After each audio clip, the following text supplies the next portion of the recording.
بسم اللہ الرحمن الرحیم۔ السلام علیکم ورحمۃ اللہ وبرکاتہ۔ وہ خواب جس کو دیکھنے کے بعد انسان کی موت ہو جاتی ہے۔ موت سے 40 دن پہلے انسان کو خواب میں کیا نظر آتا ہے؟ رسول اللہ صلی اللہ علیہ وآلہ وسلم کا ارشاد ہے کہ جب اللہ تعالیٰ کسی بندہ کو دوست رکھتا ہے تو اس کو شیریں کرتا ہے۔ صحابہ کرام رضوان اللہ تعالی علیہم اجمعین نے پوچھا، یا رسول اللہ صلی اللہ علیہ وآلہ وسلم، اللہ کس طرح اسے شیریں کر دیتا ہے؟ آپ نے فرمایا، مرنے سے پہلے نیک کام کرتا ہے، یہاں تک کہ اس کے پڑوسی بھی اس سے خوش ہو جاتے ہیں۔ حضرت سلمان فارسی رضی اللہ عنہ سے روایت ہے، فرماتے ہیں کہ میں نے رسول اللہ صلی اللہ علیہ وآلہ وسلم کو یہ فرماتے ہوئے سنا کہ میت کو موت کے وقت پیشانی سے اگر پسینہ آئے، آنکھ سے آنسو نکل پڑیں اور ناک کے سوراخ کشادہ ہو جائیں تو یہ اللہ کی رحمت ہے جو اس پر نازل ہوئی۔ گلے میں آواز پلٹا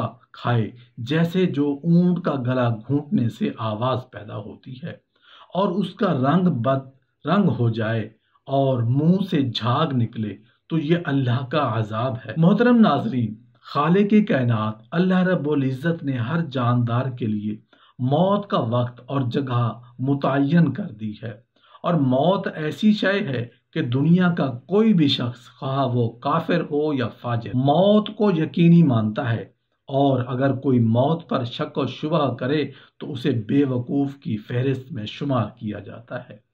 ویسے تو موت ایک ایسی حقیقت ہے جو کسی بھی وقت غالب آ سکتی ہے، اور کسی بھی لمحے ہنستا بستا انسان موت کی آغوش میں ہو سکتا ہے۔ لیکن اگر ہم اسلامی تاریخ کا جائزہ لیں تو ہمیں بہت سے ایسے واقعات ملتے ہیں جن میں مرنے والوں کو اپنی موت سے 40 دن پہلے ایک خواب آتا ہے اور پھر وہ وفات پا جاتا ہے۔ آج کی اس ویڈیو میں ہم جاننے کی کوشش کریں گے کہ موت سے پہلے آنے والا خواب کون سا ہے، اور جب حضرت علی کرم اللہ وجہ الکریم کی خدمت میں ایسا معاملہ لایا گیا تو آپ علیہ السلام نے فرمایا، محترم ناظرین، ایک دن حضرت علی کرم اللہ وجہ الکریم کی خدمت میں ایک شخص آیا اور انتہائی ادب سے عرض کرنے لگا کہ یا علی، میرا ایک دوست تھا جس کا آج انتقال ہو گیا ہے، لیکن وہ کافی عرصے سے ایسی باتیں کرتا تھا جس سے ہمیں لگتا تھا کہ شاید اس کو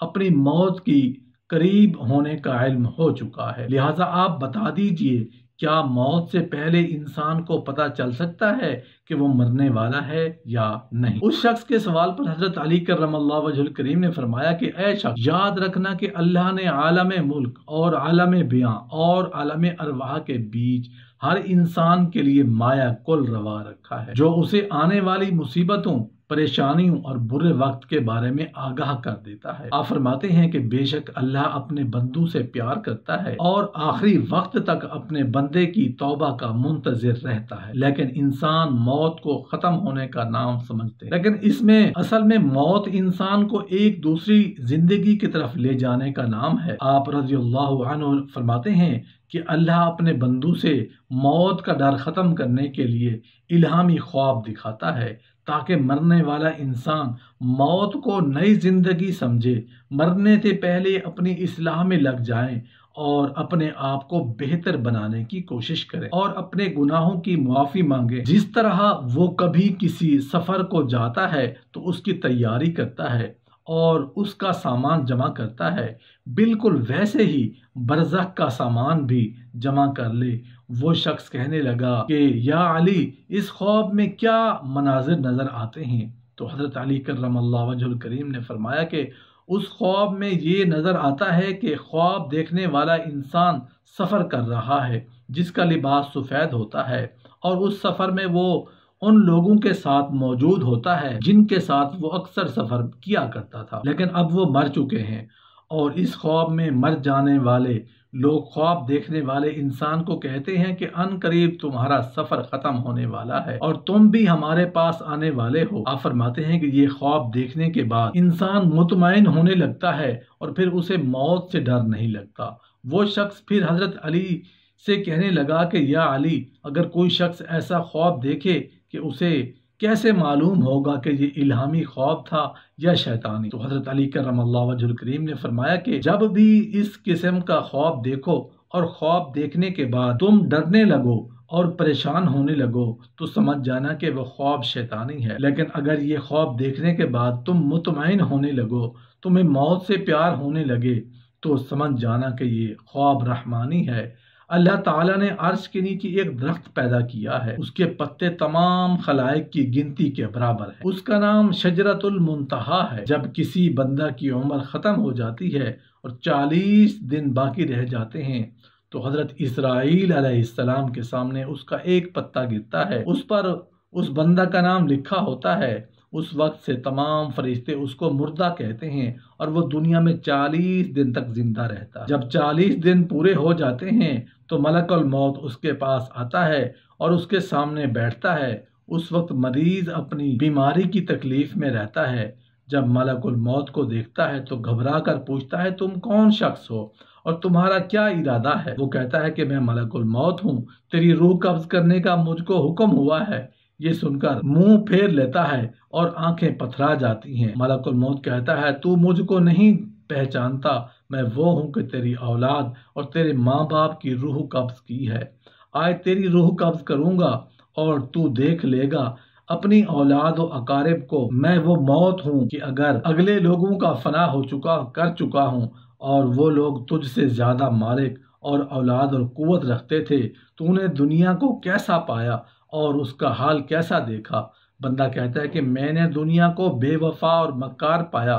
फिर अल्लाह ताला के हुक्म से दुनिया उसके सामने आएगी और कहेगी, ऐ नाफरमान, तूने अपने रब की किस कदर नाफरमानी की और किस कदर तूने गुनाह किए। तूने नसीहत के बहुत बातें सुनी लेकिन तूने जाना कि हम दुनिया में हमेशा रहेंगे। याद रखो कि मैं तुझसे तेरे आमाल से बेजार हूँ। फिर उसका माल उसके सामने आएगा और कहेगा, ए नाफरमान, तूने नाहक तरीका से मुझको हासिल किया। अगर तू गरीब और मस्कीन पर खर्च करता तो आज तेरे काम आता। रिवायत है कि जब आदमी की जुबान बंद हो जाती है तो 4 फरिश्ते उसके पास आते हैं और सलाम करते हैं। पहले फरिश्ता कहता है कि तू बाद सलाम के कहता है, ए बंदे अल्लाह के, मैं तेरी रोजी पर मुवक्कल था। मैंने तमाम जमीन पर पूरब से पश्चिम तक तलाश किया मगर तेरी रोजी का एक लुकमा भी कहीं नहीं पाया। फिर दूसरा फरिश्ता आता है और सलाम के बाद कहता है कि ए बंदे अल्लाह के, मैं तेरे पानी पर मुवक्कल था। मैंने तमाम जमीन पर पूरब से पश्चिम तक तलाश किया मगर तेरे पानी को एक कतरा भी नहीं था। फिर तीसरा फरिश्ता आता है और सलाम के बाद अर्ज करता है, ए बंदे अल्लाह के, मैं तेरी सांस पर मुवक्कल था। मैंने तमाम जमीन पर पूरब से पश्चिम तक तलाश किया मगर तेरे वास्ते एक सांस भी नहीं, कहीं भी नहीं पाया। फिर चौथा फरिश्ता आता है और सलाम के बाद कहता है कि ए बंदे अल्लाह के, मैं तेरी उम्र पर मुवक्कल था। मैंने तमाम जमीन पूरब से पश्चिम तक तलाश किया मगर तेरी उम्र का एक हिस्सा भी नहीं पाया। उसके बाद नामा आमाल लिखने वाले 2 फरिश्ते उसके पास आते हैं और सलाम के बाद कहते हैं, ए बंदे अल्लाह के, हम तेरे आमाल लिखने पर मुवक्कल थे और नामा आमाल उसको दिखाएंगे और कहेंगे, देखा ये तेरा नामा आमाल है। उस वक्त मैयत की आंख से आंसू जारी होते हैं और दाहिने बाएं देखता है और नामा आमाल पढ़ने से डरता है। उसके बाद मलकुल मौत उसकी रूह कब्ज करते हैं। रिवायत है रबी बिन अनस रहमतुल्लाह अलैह से कि उनसे किसी ने पूछा कि मलकुल मौत तन्हा सब की रूह कब्ज करते हैं या उनके साथ और फरिश्ते भी काम में शरीक हैं? फरमाया, कब्ज रूह का काम उन्हीं के हवाले है लेकिन उसका काम उनके साथ बहुत से फरिश्ते मदद के वास्ते दिए गए हैं और मलकुल मौत सब के सरदार हैं। उनका हर कदम दुनिया के पूरब और पश्चिम के बराबर है। फिर रबी बिन अनस रहमतुल्लाह अलैह से पूछा गया, मोमिनीन की अरवाह कहाँ रहती हैं? फरमाया, 7 आसमान के ऊपर सिदरतुल मुंतहा के पास।